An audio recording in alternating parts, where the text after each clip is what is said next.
Myrtis. Yes. Thank you. Can we just give a round of applause?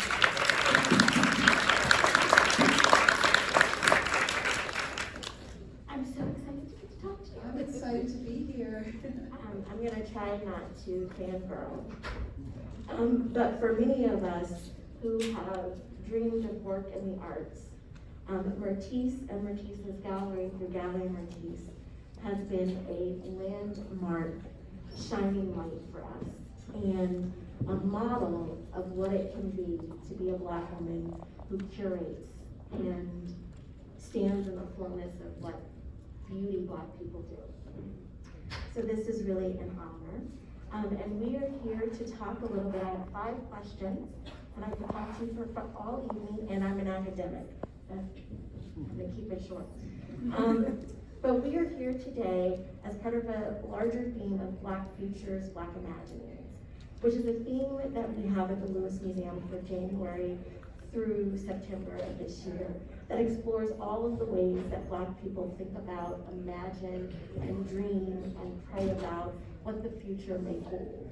And that is an inherent aspect, of course, being a Black American, when you can see no way forward, but there were people like Harriet Tubman who imagined a way forward.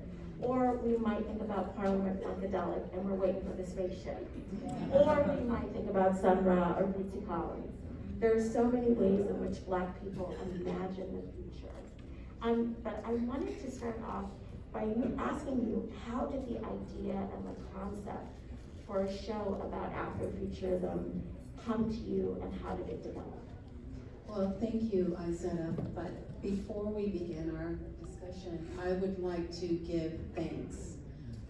And I have a short list because I could go on and on, but I want to begin by thanking the artist for making this exhibition possible. Tawny Chapman, who's here. Tawny, could you raise your hand? And Scott Johnson, who's present.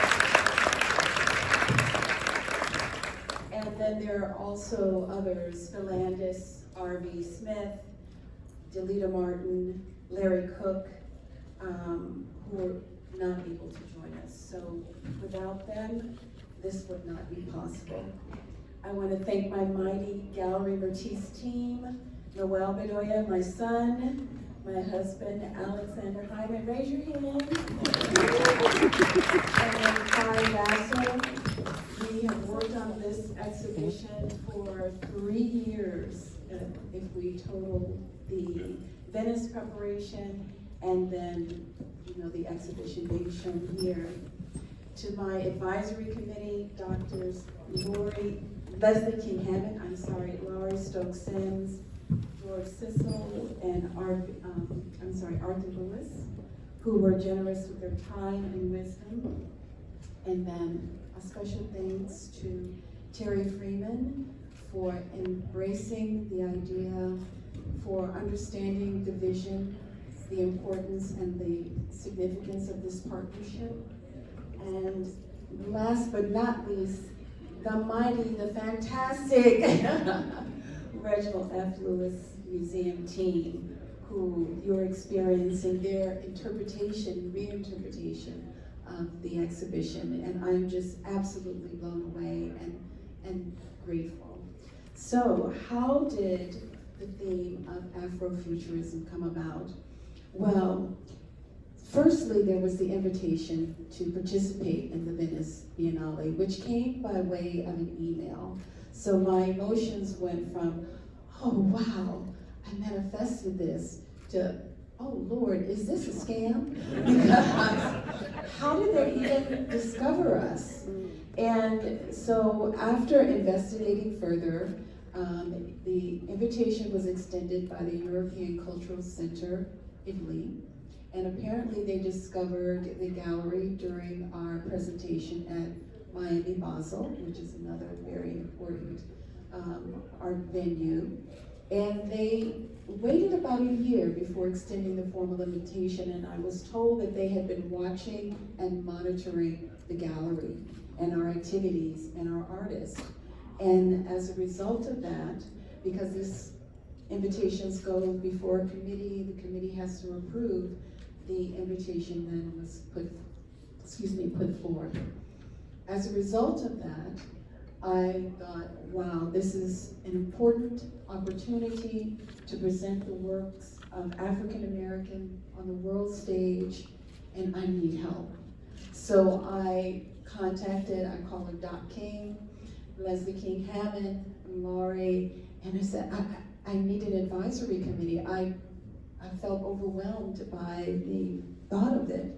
And so after several meetings, Leslie said, Afrofuturism. And I began my research and I thought, yes, this is it. And that's where the seed was planted. Thank you. Can you tell us a little bit, what is the Venice Biennale and why is it so significant? So the Biennale is one of the oldest and most important cultural events in the world. It was started, I believe, in 1895. And it wasn't until 107 years later that the first African American was invited to participate, and that was Robert Colescott. And then in 2022, Simone Lee was the first Black woman. So it's taken them a long time to get to us. And so again, understanding historically what this meant to be a part of, in the center of an event where artists, curators, art collectors come from all over the world. For our exhibition alone, there were over 100,000 individuals who visited. There was someone monitored outside of our exhibition space with a little clicker. So each time someone entered, that was recorded. So we know that we had a great presence there. The exhibition received awards and several write-ups were written about it. It's such an irony that Venice, of all places, waited so long to center the stories of people of African descent, because so much of the Renaissance and the art that comes from that period, of course, is fueled by, in part, the sale of enslaved people of African descent. And if you go back and actually look at much of the art of Italy, you'll find, and I'm going to use a term that is not acceptable now, but there's a term called blackamoor, and it's very common in Italy in particular to see Black people done up as pipes or tables, or to see a Black person in the background of a painting in order to establish the prominence of the white person in the image. Oh, absolutely, and blackamoors are everywhere, everywhere in Venice. They are very prominent and placed, I mean, they're ubiquitous, they're just everywhere. And I was taken aback by it for just a moment, but then I realized historically, that's why it was so important for our voices to be heard. So our exhibition touched on, well, my intention in curating the show was to talk about the social, economic inequalities, systemic racism, but also while celebrating Black culture and paying tribute to our resiliency, our creativity, and our ingenuity. So why Afrofuturism? What are the artists in the exhibition saying about the potential for imagining Black futures? So Afrofuturism is rooted in the philosophy of Black empowerment and liberation. And this exhibition is curated within three central themes, centered around three central themes. And it's time, space, and existence. So with time, we investigated our past. For example, M. Scott Johnson's sculptures are rooted in African folklore and storytelling. And focused on Haijan the Conqueror, who was this mythical figure who the slaves would believe that during their harsh treatments, they could transform him, they could manifest him, and they would be taken away. With R.V. Smith's work, he looked to Greek mythology to examine the plight of Black women and their bodies, which is why they are positioned so prominently in his paintings. Philandus chose to take us to the future with the beaded curtain. If you examine it very closely, its space is the place.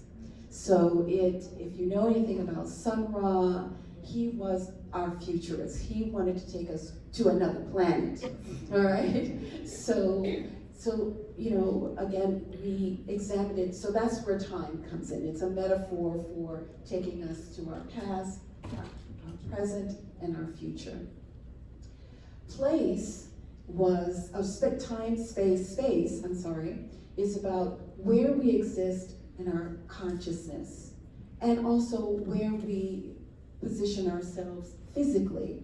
So Larry Cook looked at the prison industrial complex. And if you look at what appears to be those barren landscapes, those were actually photographs taken in a prison yard. And so what he challenges us to do is imagine a system where there are no humans being incarcerated, and what that system might mean to the Black bodies, which, especially for Black men, who make up 40% of the prison population. Delita Martin's paintings, our works, mixed media print work, she's talking about the physical and spiritual realm for Black women, the veilscape. So that's why you see those patterns, those layered patterns within her work. And then there's, under time, space, we have Delita and, hold on, there's a lot to remember here. Okay, we have Delita, Larry, and who's the third person in time? Space, I'm sorry. Is it Tom? Morel. Thank you. Thank you, team. So it's Morel Doucet. And what Morel is talking about is environmental racism. And what he is specifically looking at and addressing rather in his work is the displacement of Black people and brown people from their communities, environmental racism. He lives in Miami, and the beachfront is eroding.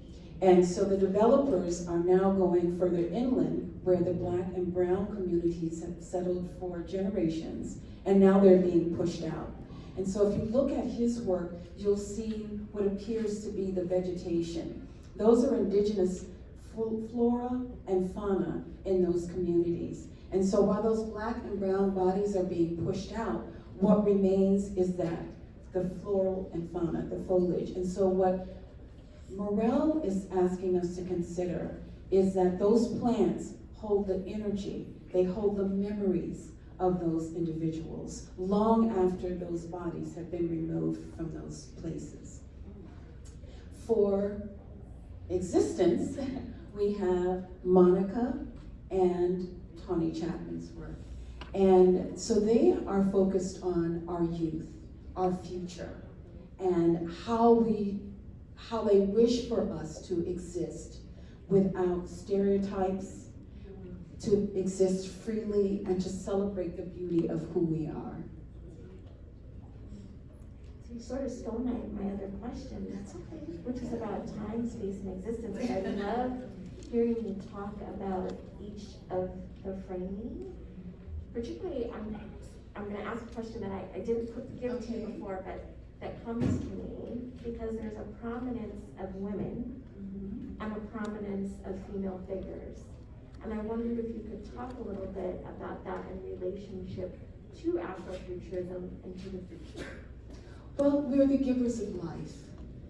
And as a result of that, I'm not the creator, but as a curator, it's important to position the Black bodies and especially women's bodies in the narrative about who we will become, our futurism, our vision, and speculating how we will navigate the earth. And so I, making that statement, believe that that is part of why the female body exists so prominently in the women's work.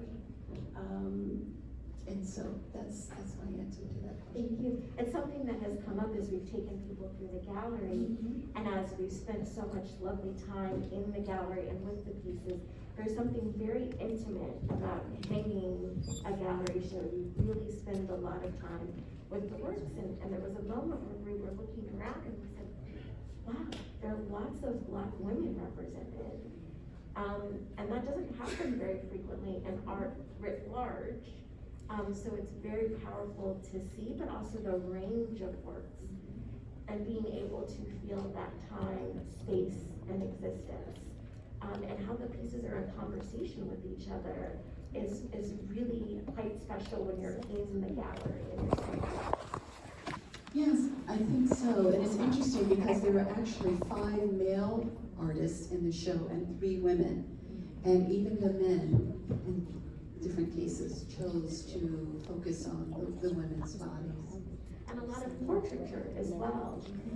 So again, centering the existence of Black people is so lovely. And we, of course, juxtaposed in Scott Johnson's wonderful High John the Conqueror with the Elizabeth Catlett head in this color, or thinking of it as Catlett blue, that sort of anchors our ideas around thinking about Yoruba culture, which in Yoruba culture, the head is the seat of your vision and your power. And so having High John the Conqueror right across from the Elizabeth Catlett head in that beautiful blue that makes us think about the future was really compelling for us as a team, just having that experience of seeing the multiple conversations. And we've of course incorporated pieces from a collection that you're familiar with, from William Harvey and Brenda Harvey. I wondered if you could speak about how those works feel like they fit in with the larger flow of the show. Well, it's a beautiful conversation, and you know, we haven't talked about Mark Derby and his, he's a cultural critic who coined the term Afro-Futurism.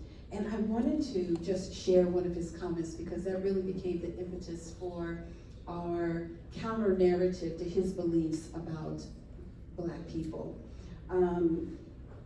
So he coined the phrase and believed and posed this question: can a community whose past has been deliberately rubbed out and whose energies have subsequently been consumed by the search for legible traces of its history imagine possible futures?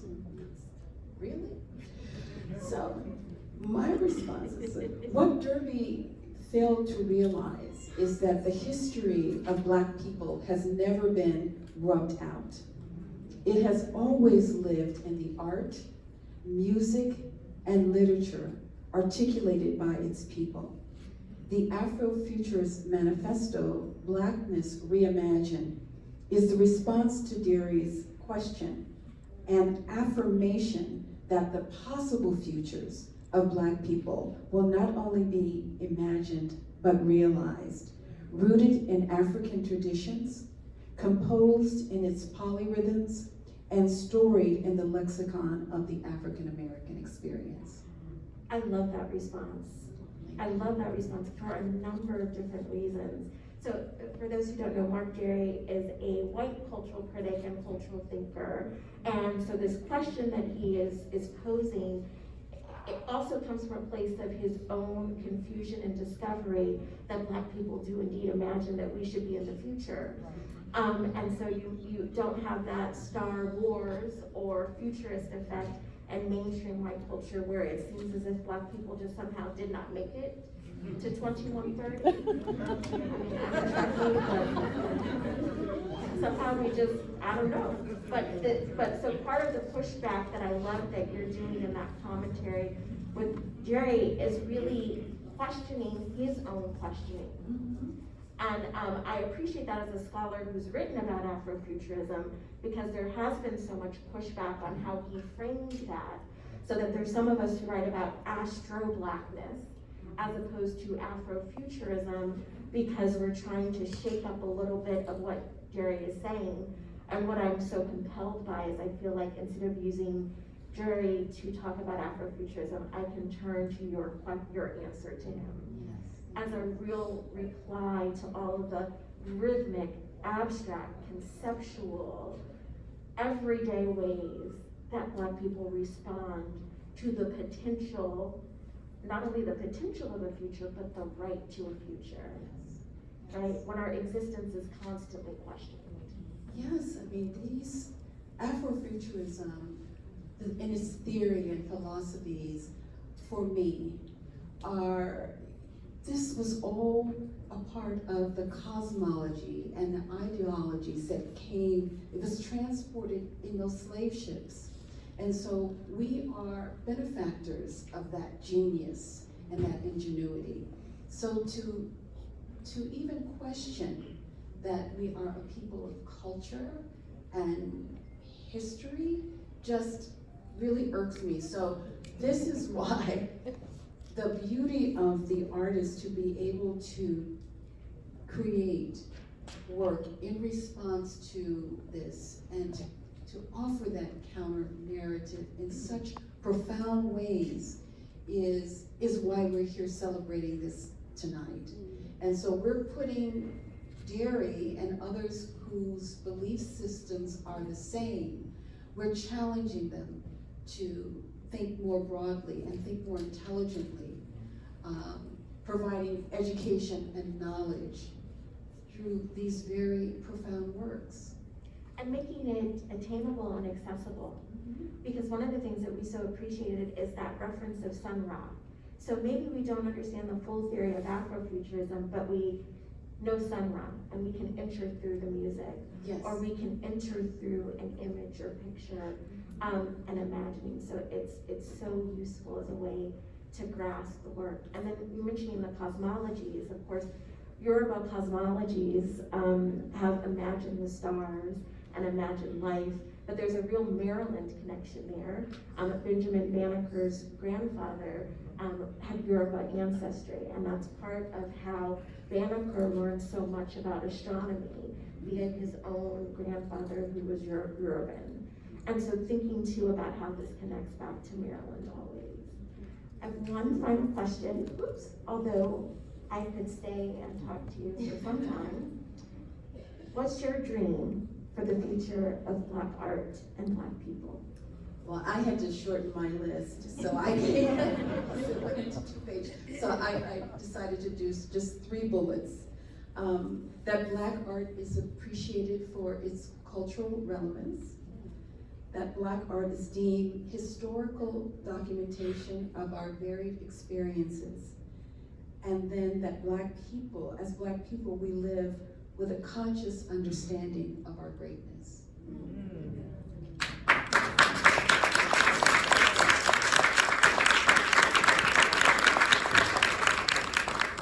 Thank you. Thank you. This has been lovely. I can't wait to do this again. We get to do this again a little bit. We do, and we get more time. All right. So everyone, we wanted to say thank you so much.